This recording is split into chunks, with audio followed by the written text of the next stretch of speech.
داخل ساحات المسجد الحرام كما تظهر الصورة الآن بعد إعلان وزارة الداخلية السعودية عن تخفيف الإجراءات الاحترازية في السعودية. تحدثنا عن الحرم المكي زميلي طاهر ومشاهدينا، وكذلك الحرم النبوي. سوف يتم الاستفادة من كافة الطاقة الاستيعابية للمصلين وكذلك المعتمرين في المسجد الحرام والمسجد النبوي، مع استمرار إصدار تراخيص العمرة والصلاة والزيارة في المسجد النبوي.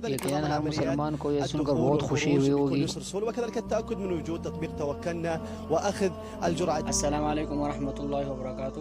انتظار کی گھڑی ختم. جس چیز کا انتظار تھا اللہ نے وہ کر کے دکھا دیا. جس چیز کا مسلمانوں کو بہت انتظار تھا اللہ تعالیٰ نے وہ کر کے دکھا دیا. بہت خوشی کی بات ہے. یہ پیغام دوسروں کے ساتھ بھی شیئر کریں. آج خانہ کعبہ میں فجر کی نماز کے لیے پوری طرح دروازے کھول دیے گئے. قسم قسم کی پابندی اب نہیں رہی. انشاءاللہ اب پہلے کی طرح جو ہے وہاں پر مسلمان اپنا عبادت کر سکیں گے.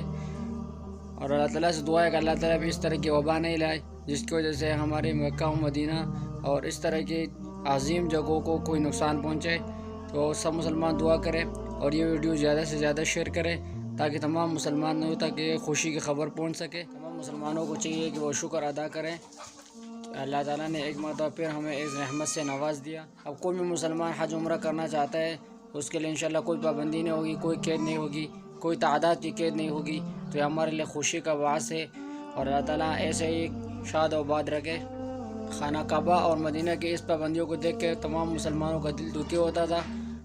تو اب اللہ کا شکر ہے وہ پابندی ختم ہو گئی اور باقاعدہ طور پر اعلان کر دیا گیا کہ آج سے جو ہے خانہ کعبہ جو ہے مکمل طور پہ عبادت کے لیے چاہے حج عمرہ اور نماز کو کوئی پابندی نہیں ہوگی.